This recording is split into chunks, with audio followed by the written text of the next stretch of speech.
Hi, Stitchers. Welcome to Tatreez Talk, where we share conversations about Palestinian embroidery. I'm Lena, here with my co-host Amani, chatting with talented embroiderers and artists, sharing their stories, inspirations, and the cultural significance behind their work. On today's episode, we are chatting with one of my friends, Pam from Totah Studios. She is a Palestinian American ceramic artist. You have definitely seen her beautiful work online, and she is a local activist here in the San Francisco Bay Area. Welcome to Tatreez Talk, Pam. We're excited to have you. Thank you. I'm excited to be here. Oh, yeah. You. And I love your ceramics. My husband loves your ceramics.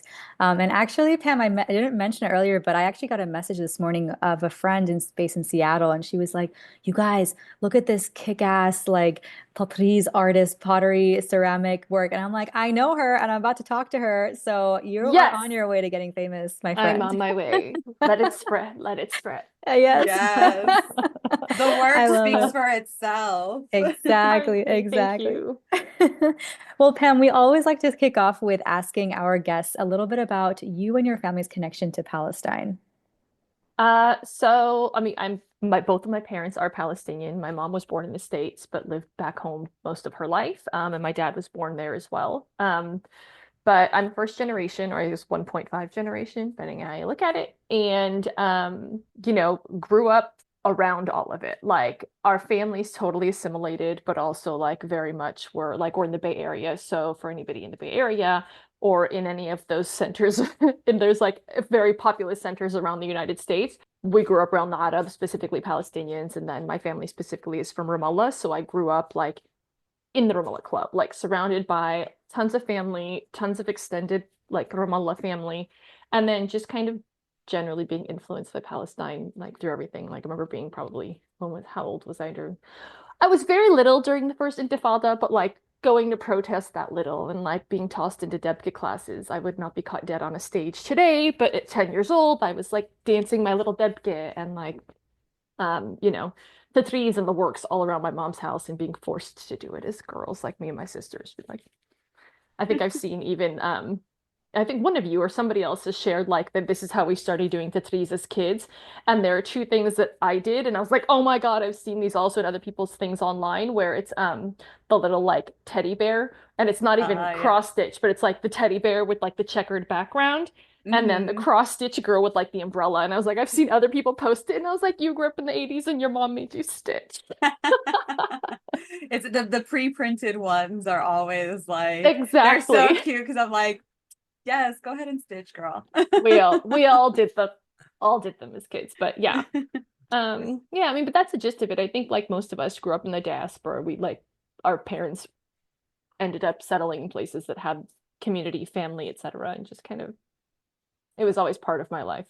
Yeah. And Yeah. so I know obviously like I grew up in a similar community as you obviously we're neighbors. Yeah. But I would love to hear from you about how, even though you grew up in diaspora, you did grow up in a large Palestinian community. You had access to a lot of Palestinian culture. So what was that experience like for you? Being a Palestinian diaspora and growing up, and how did that shape your Palestinian identity? Um, that's a very good question. Um,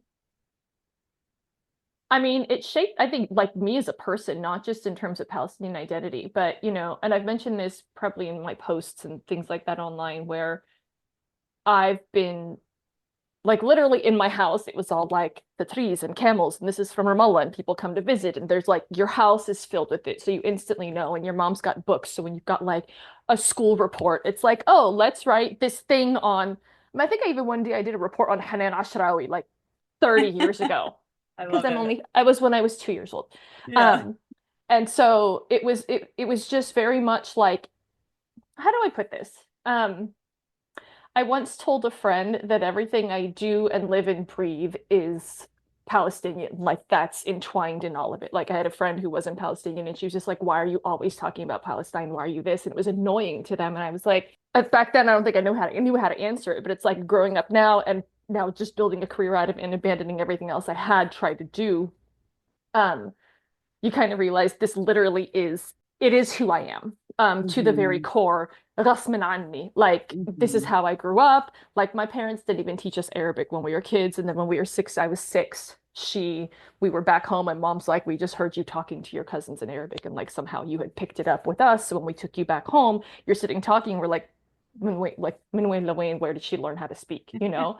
So it's like it's who I am. It's always been who I am. And I think even as I've gotten older, in terms of you saying like shaping my identity, um, I've always had, you grew up in the Bay Area, so your friends are like international. Like, this is such a diverse place where I've had every ethnicity of friend growing up, but as I've gotten older, that's very much dwindled down to like Arabs and Palestinians. And then of course, like the last 15 months, it's like I only want to talk to Palestinians and people who get it. Yeah. But it's very much because like I think as I get older, it's very obvious that this is the core part of me, and then everything else just comes secondary. Yeah, no, totally. I think all of us have felt very similarly. There have been a lot of people I forgot I was friends with over the last year and a half because there is just like no time, no energy, no nothing to spend on anyone who doesn't even is curious, I guess, about it. So But totally that's understand. the, yeah, but also not just curious, but it's like I've had lifelong friends that Mm, I've talked about, who like you would, everybody's like, this is my friend Pam, she's the Palestinian, Pam the Palestinian, Pam the Palestinian, like whether I said it or not, my other friends would know it. And I've got friends who would introduce me as such who to this day would probably not know much about Palestine. Like, and they'd mm, have to ask me. And I'm just like, after all these years of friendship, I don't feel that we are friends if you didn't get it. Like, I spent a life Yeah. online educating people. So it's kind Hmm. of I don't have the time to educate you. And if you haven't been paying attention, I don't have time for this anymore. 100%. Yeah. 100%. So how did you begin your Tatreez journey? Because it is also very much infused in what you do now. Yeah. So it's kind of popped up throughout my life. Like I said, like all of us, our moms made us stitch. So it was me and she's got three girls. So we were all like stitching, and my mom's stitched her whole life, whether it was Tatreez or, doing Christmas trees and things like that for the holidays. And but it never really stuck when I was a kid. And like I think by the time I was 12 or 13, all my embroidery floss turned into like friendship bracelet strings. I was very big into those at like 12 or 13. And then I kind of just dropped it for many years. But I was obsessed with like my mom's stuff. Like, I'd always steal her like pillows and her like vintage clothing. Like, my mom's never had a thobe. She has like a skirt and a shirt and like a little zip up go-go dress and things like that. So like I've always taken them, I've worn them, I've stolen them permanently now. And like just always loved the art, but never had the patience to do it again. And then in 2013, I moved to Ramallah, and I was working for some local and international organizations. And the first place I landed was we were working with a small women's cooperative in Hebron.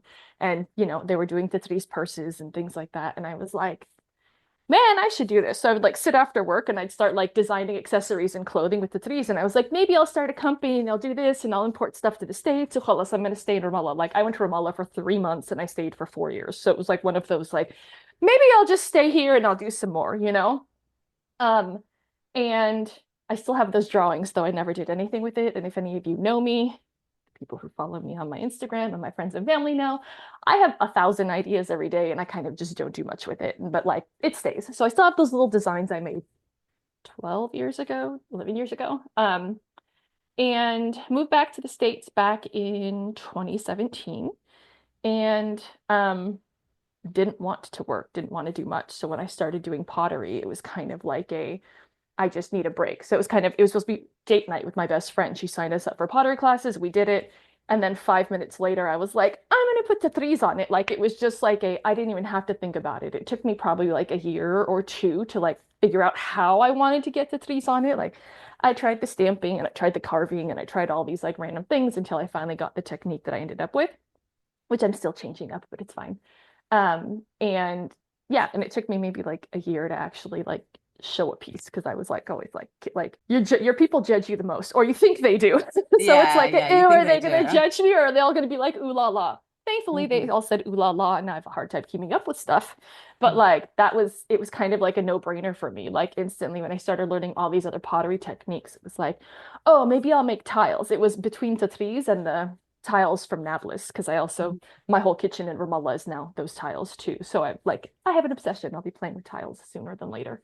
Um, but I was looking at like Japanese like narikomi techniques to like make these blocks with the Tatreez patterns and then slice them into tiles and like all these way more complicated than what I'm doing right now. Oh, but that's cool. It's coming one day. I'll figure it Yeah. out. But it definitely takes a lot more skill than I've got.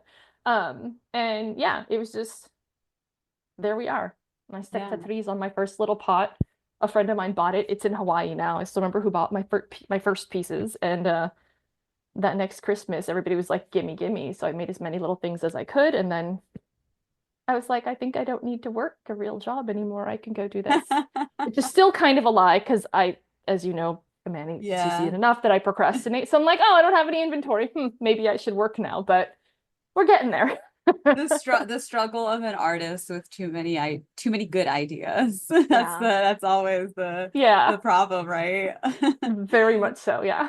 It's interesting too, you said like kind of instantly you were like, oh, I got to put Tatreez on this, right? And your art is so much a representation of your identity, which is essentially like what Tatreez is as an art too, right? It's a story, it's a form of storytelling.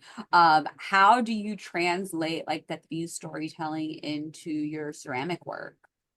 So honestly, at first it was like I'm gonna copy my mom's stuff. Like it wasn't even about like I was like, I'm not that poetic. I'm not that like I didn't think that much through it. So I was just staring at my mom's, for example, like my pillow vase, like it wasn't the first thing I did, but actually the first little planter I made had a piece of the Tatreez from that pillow as the Karaz pattern on it. And then what I ended up calling my pillow vase was actually just straight, I called it the pillow vase because it was the pattern for my mom's pillows. So it was like it had not, I was like not like, oh, let me like tell a story and let me you know, even that shape was an accident because I was making a vase for a Christmas gift and it fell over and I was like, well, now it's going to be squished vase and it's going to work in life. And it turned out to be one of my most popular shaped vases 3 years later. Pivoting. The accidents work sometimes. And then as I started making other pieces, sometimes it was just a very random thing, and sometimes I put a lot of thought into them. Like my Lena planter, for example, I had a friend I hadn't talked to for a really long time, reached out to me one day saying how like she loved my stuff, and when she could afford to, she wanted to buy them. And I was just like, well, whenever you can. And she kind of broke down. I hadn't talked to her in more than a decade, and she started sending me a message about how she had just gone through a divorce and an abusive husband, and she was taking care of her girls and like all this stuff. So I like literally just like started crying, went to the garage, and I like made the Lena planter, and I was like, I'm gonna make this. I'm just gonna send it to her. Like, you've got one of my pieces, you're gonna pay for it. So some of them, and it's like the shape of a woman, and it's this little planter, and it's like a really subtle feminine shape, and it's got the rainbow pattern on it.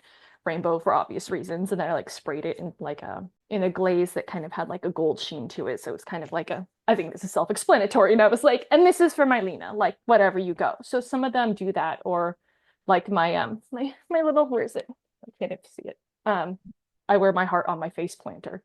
Like I just started making a little face, and then I was like, well, what Tatreez should I put on it? Because sometimes it's like that. I was like, I have a plan, and sometimes I don't. And so like I made the planter, and then I was like, what shall I put? And I was like, oh, string of hearts. I wear my heart on my face because I don't do my heart on my sleeve. Mine's like literally on my face. I can't hide my expressions, my emotions. Who I am is like, like I can't lie. I can't fake it. I can't like, and so that one was very much like an expression of me and how I am. So I'm like laughing because some just came out of the kiln. There's like glaze defects on the face where like the glaze popped off and there's like some spots missing. And I was like, this is kind of poetic for where most of us, including myself, are right now. Or like it's just falling apart. That is very real. That is very real. Yeah. Even though I did not intend it, I was like, yeah, that works too. But there's definitely stories in there. Like there are stories, but that's what I said. Some of them, yes, like some of them, like, this pattern will look cute on it, or let me just do this. And some, it's like they came together in this way. So it definitely varies. Okay, random question, because Manny and I have talked about this. I'm a very selfish artist, if you will. I don't like giving my stuff, like if I'm going to spend this much time on it, I'm going to keep it for myself. How do you part with your pieces? Because they are gorgeous. So pottery, I think, at least for me, is a little different, but it's also a little sad. So my very first pieces of pottery, non-Tatreez stuff, like were hideous. So I was like, yes, please take them out of my face. Like my sisters hated me in the beginning because I was like, hello, niece and nephews. Like, would you like this thing that was supposed to be a bowl but looks like a floppy hat? Like, here you go. So, like, I developed the habit of just kind of like, that's fine, take this, and gifting things to people all the time. And so when I started to do the Tatreez pieces and people wanted to give me money for them, actually people were giving me money before I was doing Tatreez, but like people wanted to give me money for it. I was like, well, yes, I have some bills to pay. So quick little things here and there. Um, and then I'm like, I need pots for all of my plants. Like, here's the I've had a hard time parting with my planters because many times I'm like, okay, nursery pots aren't working anymore. I'm gonna make myself this gorgeous planter. Case in point, where with this side. This is the only one of my plants that has a planter right now because it cracked on the bottom, so I got to keep it. So now the only pieces of mine that I actually own, with the exception of the face one, are messed up. Like they have a crack, some major defect where I'm like, I don't need to sell it or I can't sell it or whatever. But everything else, it's been like, oh, the holidays are coming. I did make myself these 3 planters, but people will pay a good penny for them and let them give a Christmas gift to somebody and I'll make myself something later. So it's like I've learned I can part with it because I can make myself another one. And then of course, I never do. So I just keep my defects. And like when this one came out of the kiln, this big old crack at the bottom, I was like, yes, because you're gorgeous, and now I don't have to even think about letting you go. Like, There you go. It's a win-win. It's a win-win at it's the a end of the day. win-win. It still gets used, it gets a beautiful home, and Yeah. you get to keep one of your Yeah. pieces. So. Yeah. But also, like, my planter doesn't take nearly as long as a chest panel. Yeah, So if I that's very dedicated fair. thousands of hours to something and I would be like, you're gonna have to pay me $1 million to get rid of this, I Yeah. might definitely be like, mm. Yeah, no, totally. Doing Tetris on ceramics is probably quicker. I won't say it's easier because I find ceramics It's difficult, tedious. but it's definitely quicker, I would imagine. It's much quicker. Uh, just all the respect to people who actually do Tatreez, because as you know, like I came to one of your Tatreez circles, a couple of them actually, and I still haven't finished the kit I bought from you because I'm just like, Girl, okay, we'll work on it. We'll I'll work get on it it. one day. We'll get Yeah. into it. But I have started doing I'm practicing with so back in May I had an art show with the Arab Film Festival, their Banat al-Hara show, and I put a piece in there because I had just figured out how to get actual like Tatreez, like string on the pot without a backing. Ooh. It's a little like it looked a little bit funky, but it still totally Mhm. worked. And I was like, this cross stitch, and I got it on. So that pot sold. I planned on keeping it, but highest bidder. She has a good home. Um, but I'm working on that too. So I'm Okay. really slow. So I'm trying to get Same. faster because I'm like to do one silhouette, it takes me like a half an hour to an hour. And my mom's like, that'll take me 5 minutes. I was like, then you go make it for me. Yeah, seriously. I was like, so I have so I much respect wish. for everybody who's actually doing the stitching 'cause I can't. I Mhm. can't. How did you It's really slow. discover like what your Tetris style was gonna be for ceramics? I think it kind of just happened once I figured out the technique Hmm. because it hasn't evolved much. They've gotten smaller. Okay. But like I said, like I was trying different things like that Narikomi, which wouldn't have had anything to do with the wheel throwing. Almost everything I do is done on the wheel now. But with the Narikomi technique, I wasn't even thinking about the wheel throwing aspect. I was thinking about building it with slabs and pieces. And then I tried like I remember I even bought at one point, I still have them, hideous, square hole punchers in different sizes because Okay. I was going to be a lunatic and like Punch them all out. punch patterns and I tried. There were a few pieces that I had made that way. So I just kind of was playing around and like, all new potters, if any who's a potter here knows this, like when you're a new potter, everything is cool. So you're just like gobbling up info and you're following everybody and you're watching YouTube videos and you're learning new techniques constantly. So every time I saw a new technique, I was like, how can I apply this too? Until I found the technique that I am using, and I was just like, ooh, this is gonna work. I also hate myself for discovering it because it's so tedious, and I'm just like, why? But I'm Wait, like, oh look, it's done. can you share what the technique is? Like I'm trying to imagine. So I don't talk much about the technique just because I Okay. have a few people who've Yeah, fair enough, fair yeah. enough. I wish I could. And I will eventually, when I'm famous and I gotta worry about people stealing my thunder, I'm gonna be like, this is how it's really simple. There's nothing special. Potters probably all know how I do it, but I'm just like, I'm gonna slow the copycats down just a little bit. It's fair. You Yeah. definitely, definitely. Yeah. Yeah. But yeah, it just had like it kind of developed on its own. It wasn't like and I was like, this is kind of a nice look that I like, and then we just kind of kept going from there. But I'm always like, I get not bored. I get bored making the same thing over and over again. So like I'll change the pots and I'll do the this and the that, whatever. But that's why I was like, can I put actual embroidery on the pots? So I'm playing with that and trying to get it perfected a little bit better. Playing Ooh, with I some. have some ideas for you when I come back from my trip. We could We'll talk. I have two yeah, techniques. One I've tried and it works. I just want to make it look better. And the other one I'm going to yeah. try this weekend. Um, and yeah.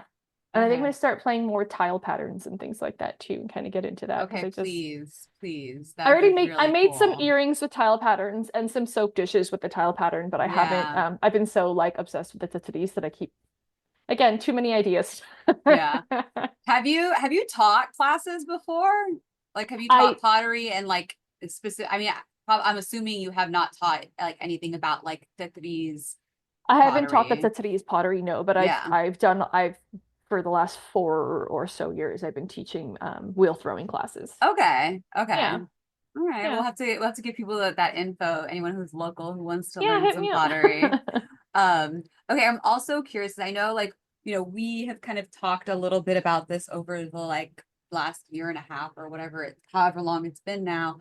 But your Palestinian identity, as you said, it's like really at the core of who you are, right? And we have all been sitting here, unfortunately, being forced to watch this genocide from a distance in diaspora. And oftentimes art is a way that artists can communicate so many of their feelings. And I know for you, your art is definitely a means for that. And I would love to hear from you how this genocide has really like changed your art or even your just approach or how you view creating your art. When things started up last year, I was like I had just kind of like sort of quit my job.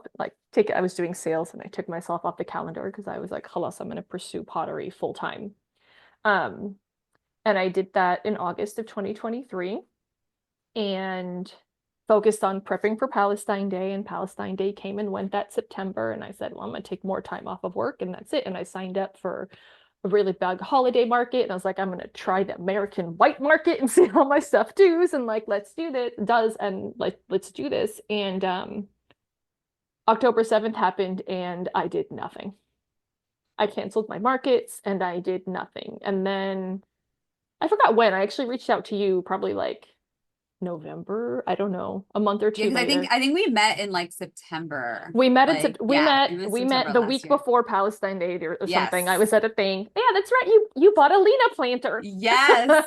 That is at my grandmother's home in That's right. Brazil.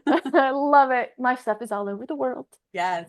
And so I did nothing. And then I was like, well, I got to do something. So let me kind of screw the bill paying part, but it actually like let me use my work to do something for Palestine. So I'd reached out to you and I was like, help me with a Gaza pattern to put on this vase. Um, and I did that.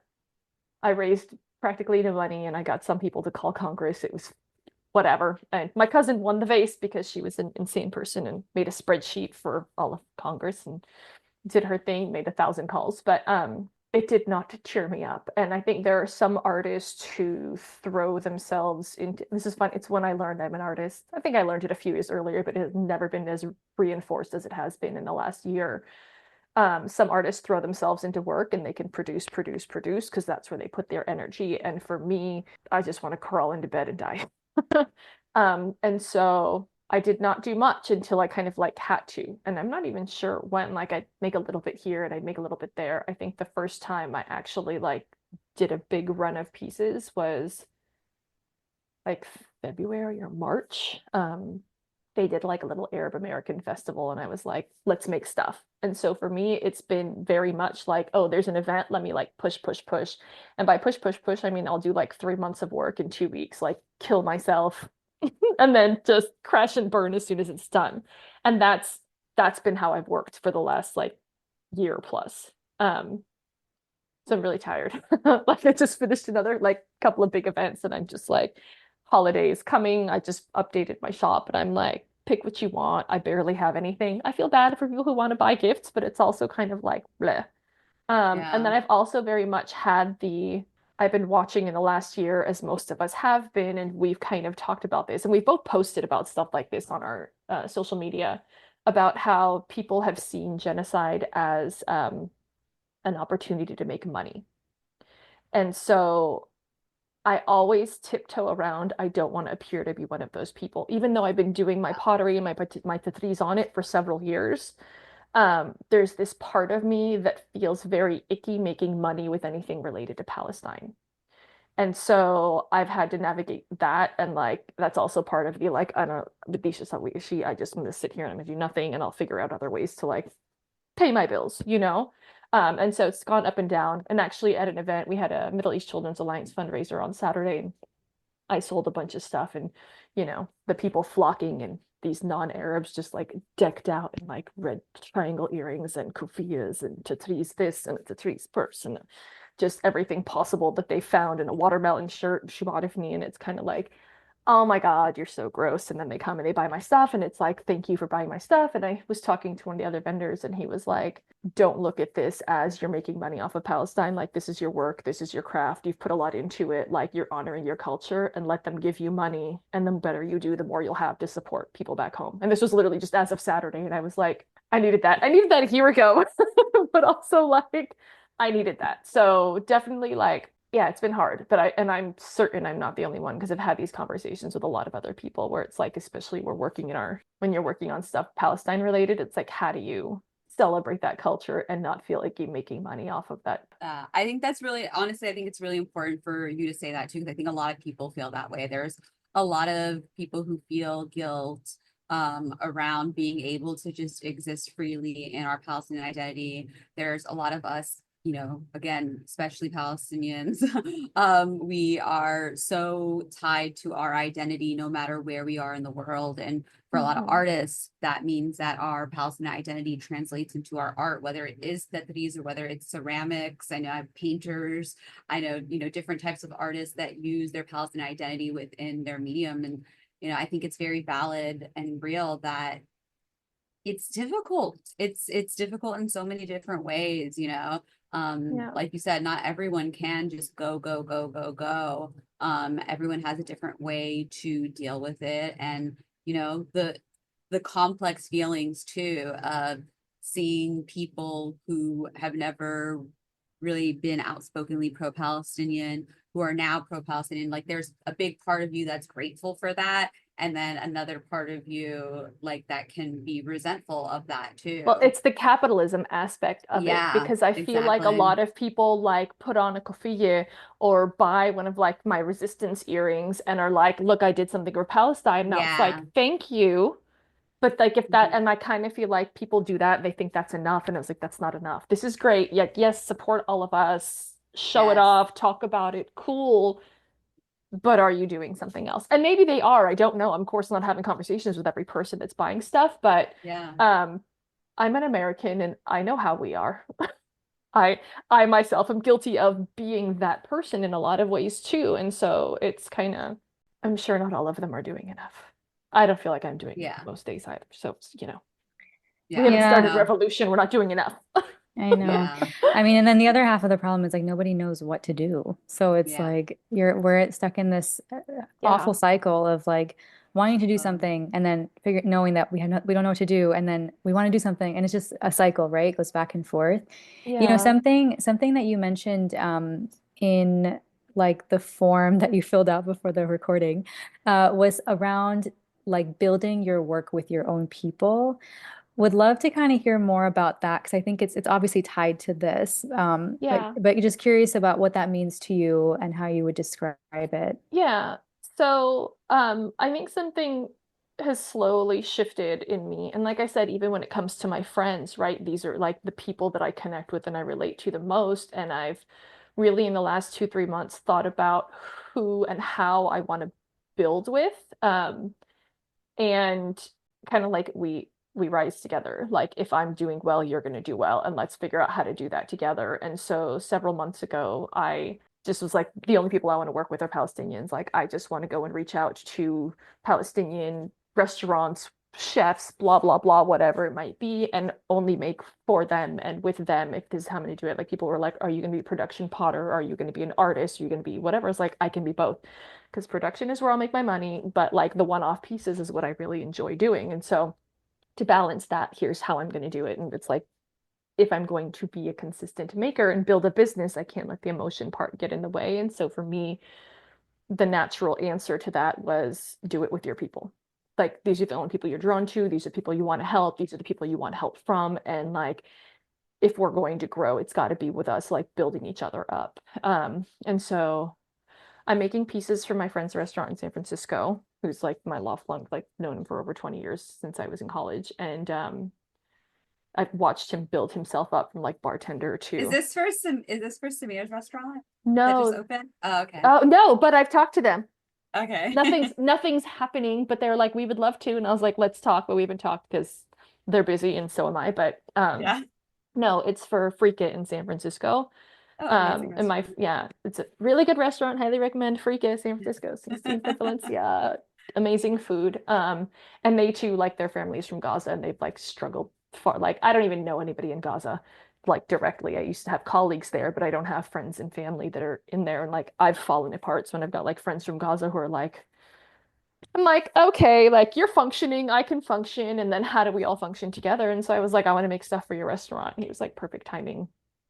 Like I actually need these new things. And I was like, dope. So now I'm figuring out how to make stuff for restaurants that are like restaurant quality and like oven safe, etc. So he'll be my first one. And talking to a couple of others, which is good.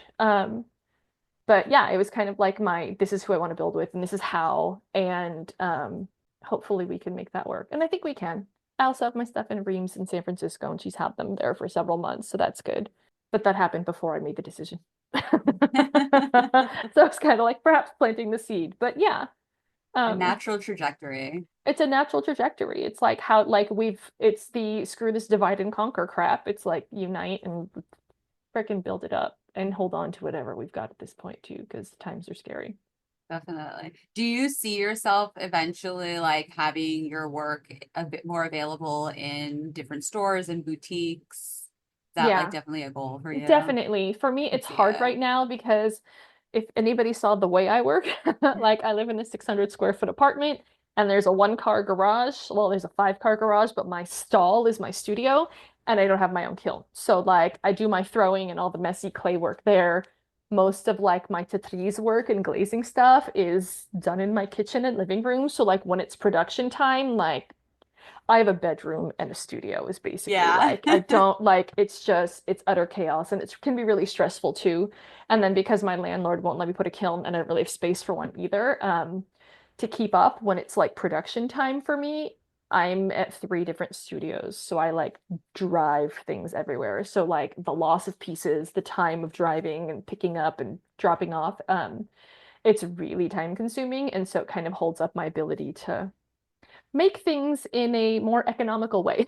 So eventually, yes, I do want to be in more places. Reams, like as far as locally, Reams and Senses Home Goods have had my stuff. Um, and yeah, and I've sold wholesale a couple times to some friends of mine who do cacao in Hawaii. And they've shipped my things all over the world, which is super cool. They were like some of the That must first be a ones really to get cool my stuff feeling. everywhere. Yeah. I was like, ooh, like within the first year, my stuff was in like Australia and London and Mexico and this and that. And I was like, "Tsk." And then Brazil from Yeah. yours, India. I have people who took my stuff to India. It's like literally everywhere. This Yeah. is awesome. That's awesome. Okay, another random question for you. Have you collaborated with your mom intentionally where she actually knows? Oh yeah.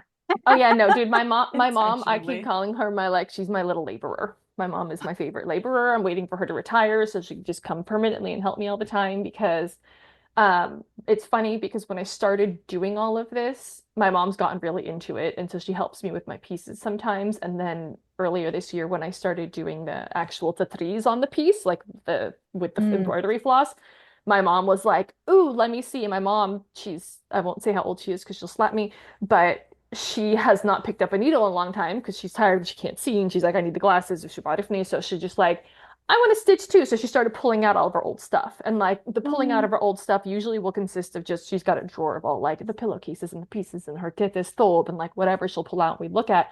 But she started pulling out her old work and her old threads and look, and why don't you do this and why do you do that? So now it's become like like I just did a charcuterie board with a roman pattern on it, and she's been telling me to do the pomegranate for like maybe 6 or 8 months, and I was like, I don't feel like it, I don't feel like it. So it's like she's constantly pushing like pieces on me, or your Zeytin sets are good, but you should reshape them to be this size, or you should do this. So she's very much like constantly in my ear. She's been telling me to do Fanagine for 3 years. I have not done Fanagine. I've made cacao cups for somebody else, but I never did the Fanagine with the Tatreez on it. And in the last year, I've had 4 coffee companies approach me going, do you do Fanagine? And I'm like, Oh, that would be so my mom is cool. going to slap me if I don't do Fanagine soon and then like lose all these possible customers. So, yeah. So like my mom is definitely like a huge influence. And she has been. I mean, I wouldn't have been so exposed to Tatreez or so into it were it not for her and like all this stuff growing up. I have my pillow next to me, which one of the many that I've stolen from her. It's like all of them. Like my pillows, her pillows were the first influence for my work, and they were the inspiration for why I was always obsessed with Tatreez and her clothes and her this and her that. So it's all she's always been there through all of it. Um, and then now more so, she's just like, don't do this or don't do that. And I'm like, what color should I make this pattern? And she'll just be like, you don't, like, I'll tell you what colors to do because you're doing the pattern with the colors wrong. And I'm like, okay, mom. I'm like, Yo, Mama deserves a cut. Mama deserves a cut. That's I love rad. this. totally. That Yeah, is hilarious. totally. I love it. I love it. I Yeah. love a sassy Palestinian mom. Yeah. Mine definitely is. Special place in She's my earned the heart. sass. Too funny. Okay, so I want to ask you, because you've taken Tatreez, you've incorporated Tatreez into a different art medium. If somebody, Palestinian or an admirer of Tatreez, but Palestinian, if somebody Palestinian wanted to take Tatreez and incorporate it into any different type of art form, like what tips or recommendations, like what words of wisdom would you have for them? Just do it. Mm. Just do it. So I hesitated for a long time in like and this is kind of just a me thing, not specifically with the trees, but with everything, is I have an idea and I think about how it will play out. I think about the technique. I think about how I might do it over and over and over again. So it took me a really long time to even try to do it. And then I'm like, oh, that technique didn't work. Well, now I'm going to sit for a really long time and think about the other ones. So it took probably 2 years for me to even just apply. And then I was like, oh my God, this is great. Like, let's go.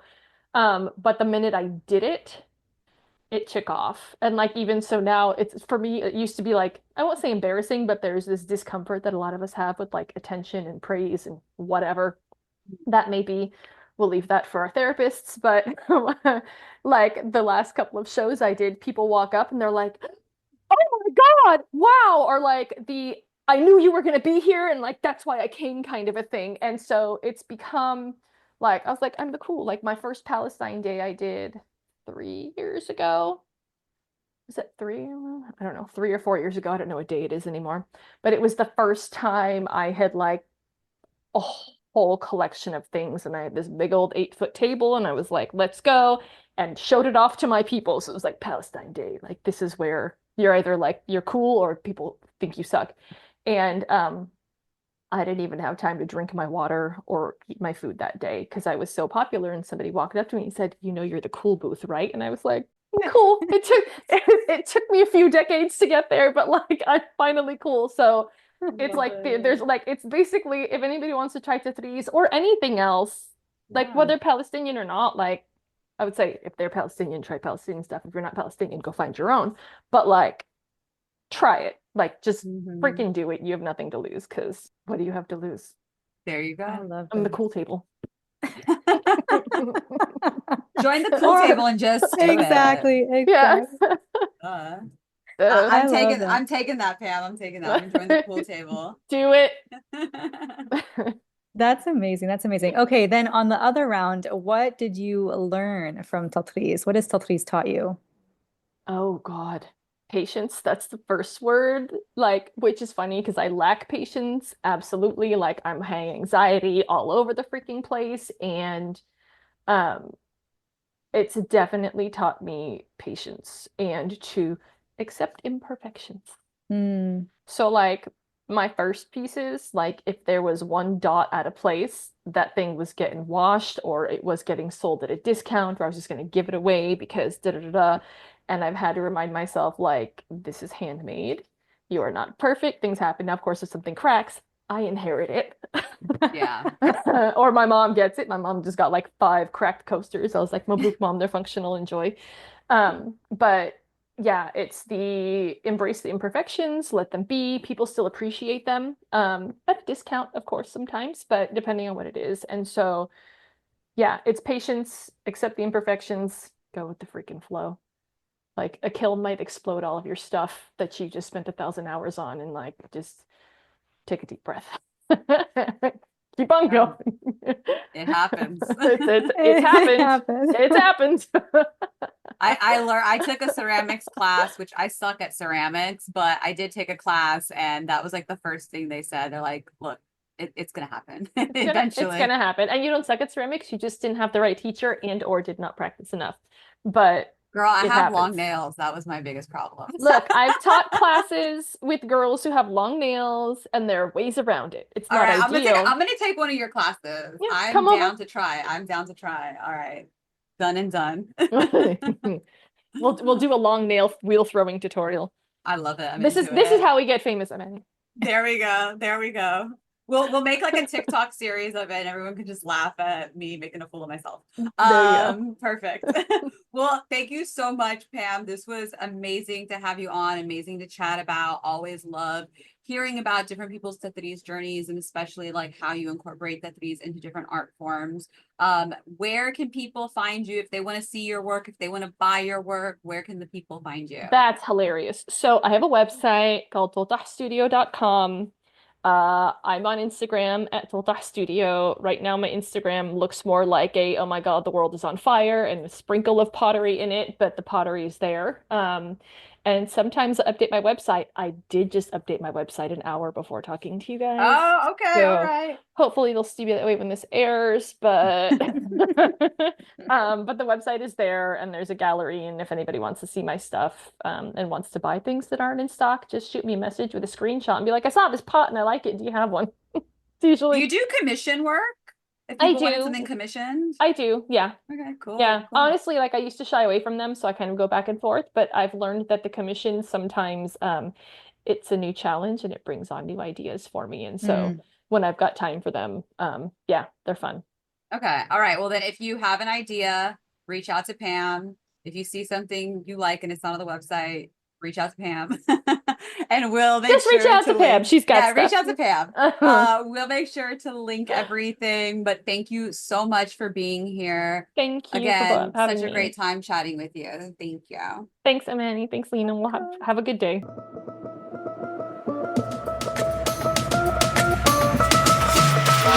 Okay, so Pam mentioned one of her planters, I believe, and it's called "I Wear My Heart on My Face," and like the story behind that. And so I just went on her website. I think I'm gonna go place my order right now There you because her go. stuff is so gorgeous. Oh my goodness, and I And it's love to. very affordable. Yes. Oh my God, it's beautiful. It's absolutely beautiful. So I don't know. Our podcast is so much fun. We get to talk to the coolest It is people. though. Yeah. I'm glad you and I are having fun. I don't know about everyone else, but we're having a good old time. So That's all that matters. Unjust, it really is. But no, yeah, I'm really glad that we finally were able to get Pam on the podcast. We didn't talk about it when we were recording with her, but like I guess we kind of briefly mentioned it, but I met Pam a little over a year ago. I actually like I had seen her work online before I met her. And I didn't I don't even think I realized that she was in the Bay Area at the time, but you know the algorithm brought us together. I was like following her work. I was like, okay, ceramics with Tatreez, that's dope. Like I said, I tried a 6-week ceramics course. I was so bad, like I was so bad. Yeah, like but it was fun. Like I still had fun. Anyways, I started following her, and then I saw that she was going to be at a market in the town that I live in. And I was like, wait, what? And so I specifically went to see her pieces in person because I wanted to see them in person before I bought them. And we just started talking. And of course, because we're both in the Bay Area, we have like all these mutual friends and all that. So it's always nice to connect with people in the community, like locally in the community too, who practice Tatreez in different mediums, which is what Mm. I really, really love about her work. As we know, I've been dipping my toes here and there with different mediums, but I love how she brings it to life with ceramic. All right. Of course. Thank you all so much for listening to Tatreez Talk. We want to hear about your Tatreez journey. Share your stories with us at tatreeztalk@gmail.com, and we might even have you on an upcoming episode. Don't forget to subscribe to the podcast on your favorite listening platform, and be sure to leave us a 5-star review. You can follow me at Min Amani and Lena at Lena Stob. And of course, you can follow the pod at Tatreez Talk. We'll talk to you soon.